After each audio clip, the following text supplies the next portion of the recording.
In this problem, we want to convert from quadratic form to factored form or intercept form. So in order to do that, there's kind of the hint here is factored form, right? We want to factor this guy.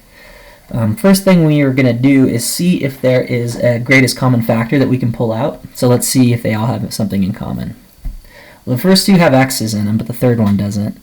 It does look like they all have a 3, or they're all divisible by 3, and that looks like the biggest thing. Also, since this is negative, we want to factor out that negative as well. So we're going to factor out a negative 3. If we factor out a negative 3 from each of these terms, we're still going to have 3 terms. We just got to figure out what those terms are. So factor out a negative 3 from this, what's going to be left is an x squared. And just to double check, negative 3 times x squared is negative 3x squared. This next term, if we factor out a negative 3, we're going to have a negative 2x. And just to double check, negative 3 times negative 2x is positive 6x. And then the last one, if we factor out a negative 3 here, we're going to get a negative 24. Whenever I see 72, I think hours, 72 hours, right? That's 72 hours is 3 days. So, but just to double check, if you want to do negative 3 times negative 24 in your calculator, you'll figure out that that's 72.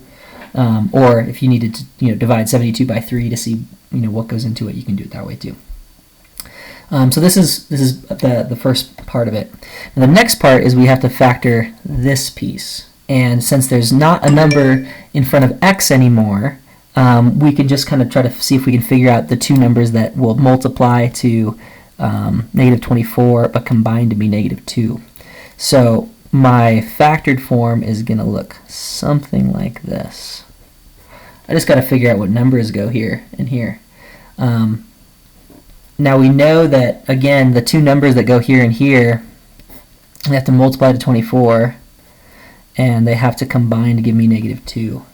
So what things multiply to 24? Well, 2 and 12, 8 and 3, right? 6 and 4. So there's a couple different options here. It seems like what we're going to need is a negative 6 and a positive 4. If I multiply those, I get negative 24. If I combine them, I get a negative 2. So that's what I'm after.